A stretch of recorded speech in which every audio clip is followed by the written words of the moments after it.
महाराज जी, ये जानना चाहते हैं कि आप इतने बड़े संत कैसे बने। बड़े कहाँ हैं? सब 3.5 हाथ के हैं तो हम भी 3.5 हाथ के हैं। अपने हाथ से हम भी 3.5 हाथ के। बड़े कहाँ हैं? छोटा मोटा और थोड़ा बड़ा। बड़े किससे होते हैं? बड़े के हो जाने से होते हैं।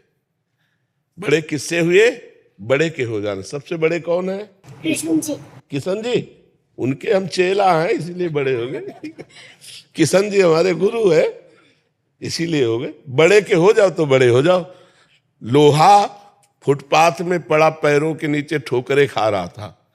पारस मणि ने छू दिया तो सोना बनकर देवताओं के मुकुट में लग गया जाके। तो ये लोहे की महिमा थोड़ी है, ये तो पारस मणि की महिमा है जो उस लोहे को छू दिया। ऐसे ही हम एक संसारी जीव अनंत जन्मों से भटक रहे थे, भगवान ने कृपा की, अपने शरण में ले लिया। बस इतने बड़े भगवान, उन्होंने हमें अपना लिया। बस इसी बात की बड़ाई है। और किस बात की बड़ाई है? भगवान ने हमें स्वीकार कर लिया। भगवान के हम दास हैं, वो हमारे स्वामी हैं। चूंकि वो इतने बड़े हैं तो बड़े का सेवक भी बड़ा ही होता है। अब स्वामी जिस कार में चलेगा उसी में तो सेवक भी चलेगा ना उसका। तो हमारे स्वामी का संपूर्ण जगत में यश है तो सेवक का भी उन्हीं के साथ है। स्वामी से जुड़ने के कारण है ये। इसीलिए तो नमस्कार है कि हम भगवान के दास हैं, हम भगवान के जन हैं। तो हम किशन जी के हैं इसलिए इतने बड़े हो गए। ठीक है जी। आप भी किशन जी को अपना मान लीजिए तो आप भी बड़े हो जाएंगे जी। पुनीता जी चंडीगढ़ से। राधा वल्लभ श्री हरिवंश महाराज जी। महाराज जी, आपके चरणों में कोटि कोटि प्रणाम। महाराज जी, मैं ऐसा क्या करूं कि नाम जप में दिन प्रतिदिन ध्यान और गहरा होता जाए। कभी मन बहुत लगता है और कभी जबरदस्ती लगाना पड़ता है। नाम जप अजहू सोच विचार कहे गई भक्तन पद ओट। भक्तों के चरणों का आश्रय। भजन न होई संग बिनु भजन बिना नहीं प्रेम। छिनहु भजन न छाड़िए धरिए या ध्रुव नेम। बिना भजनानंदी संतों की कृपा के भजन में गाढ़ रति नहीं होती, और बिना भजन में गाढ़ रति हुए प्रेम नहीं होता, और बिना प्रेम के भगवान नहीं मिलते। प्रेम ते प्रगट होई मैं जाना। तो मूल बात है भक्तों का सुमिरन, भक्तों की चरण वंदना, भक्तों का आश्रय। हरि को निज यश ते अधिक भक्तन यश पर प्राप्त। तो आप भक्त नामावली का पाठ किया करें, जो भक्तों की नामावली है। जैसे ध्रुवदास जी की भक्त नामावली, भगवत ऋषि जी के द्वारा भक्त नामावली, और भी जो भक्तों की नामावली हो तो नामावली को पाठ करें। भक्तन की नामावली जो करी है चितलाए, ताके भक्ति बढ़े घनी अरुहरि होय सहाय। ताके भक्ति बढ़े घनी अरुहरि होय सहाय। गाढ़ भाव भगवान में आने लगेगा यदि भक्तों के चरित्र सुनोगे, भक्तों की चरण रज माथे पे धारण करोगे और रोज भक्त नामावली का पाठ करोगे। नामावली है आपके पास?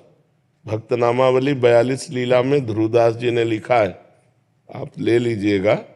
हाँ, बहुत हमें लगता है 40 मिनट में हो जाएगी, 30-40। फिर आप देखिएगा रोज आपका कैसे भजन बढ़ता है। और भोजन सात्विक होना चाहिए भजन करने वाले का, और भोजन प्रभु को अर्पित होना चाहिए। प्रसादी भोजन पावे, अमनिया भोजन न पावे। अमनिया समझ लेना, जो भोग नहीं लगाया गया उसे अमनिया कहते हैं, और जो भोग लगा करके पाया जाता है उसे प्रसादी कहते हैं। भोग प्रसादी ही पावे, अमनिया ना पावे। और पवित्र आचरण करें और संतों का आश्रय रखें तो आप देखो नाम जप में प्रीति हो जाएगी। पहले नाम जप अनर्थ का नाश करेगा। जितने पाप हैं, पाप प्रवृत्ति हैं, नाम जप उनका नाश करेगा, तब आनंद की अनुभूति होगी। और जब नाम जप में आनंद आने लगता है तो मन हमारा अपने आप लगने लगेगा। आनंद नहीं आता तो मन विषयों की तरफ जाता है, और नाम जप चल रहा है तो उसका मतलब है अभी मन मलिन है। और जहाँ आनंद आया तो ये खूब अपने आप खुद मन वापस लौट आएगा। संसार से आके भगवान के नाम में खूब आनंद है, खूब आनंद समुद्र है भगवान। जैसे मछली छोटे गड्ढे में चिंतायुक्त हो जाती है, पानी सूख जाएगा, मर जाएगी, और समुद्र में पहुंच गई तो किलोलें करती है। ऐसे संसार का हर सुख छूटने वाला है। आप चाहे जिससे प्यार करो, एक दिन वो मरेगा, एक दिन ये शरीर मरेगा। हर विषय यहाँ मर रहा है, इसका नाम मृत्यु लोक है। हर व्यक्ति प्रतिक्षण मर रहा है, हर विषय यहाँ नष्ट हो रहा है, नाश की ओर सब जा रहे हैं। हमको क्या करना है? मनुष्य शरीर प्राप्त करके मृत्युर्मा अमृतम गमे, हमारी दिशा मृत्यु लोक में मृत्यु से अमृत की तरफ, और यहाँ सब मृत की तरफ जा रहे हैं। तो हमको किसी से यहाँ लगाव नहीं रखना, भक्तों से प्रेम करें, नाम से प्रेम करें, भगवान की लीला गुण श्रवण करें, बढ़िया मंगल हो जाएगा। गाढ़ नाम जप में रुचि हो जाएगी यदि भक्त नामावली का अर्चन बंदन करो।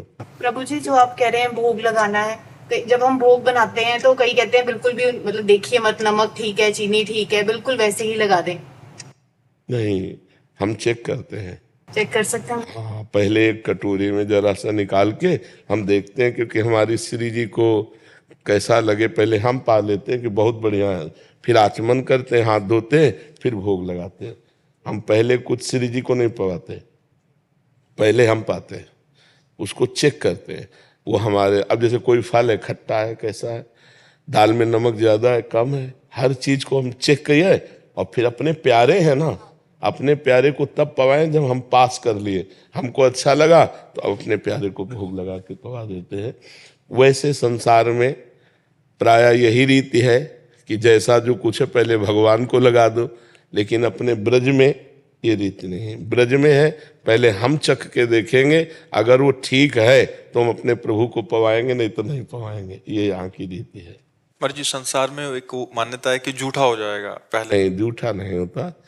जूठा तब माना जाता है जब हम अपने लिए पा रहे हैं, हम चेक करने के लिए पा रहे हैं, प्रभु के लिए कि उसमें कैसा पदार्थ बना, हाँ बढ़िया है, अब आचमन के हाथ धोया, प्रभु को पवाने जा रहे हैं। ये हमारी ब्रज की रीति है। हमारे जितने ब्रज के प्रेमी जन हुए हैं, पहले स्वयं उसको निर्णय कर लिया है हाँ सही है, तब प्रभु को भोग लगाते हैं। और वो भी ज्यादा नहीं है, थोड़ा से। हाँ, तो वो केवल उसकी सामग्री अब ये थोड़ी है हाँ, कि मतलब आधी थाली पूरा परोस के पा लिया वो तो बताया ना, कटोरी में जरा से निकाल के चेक कर लिया।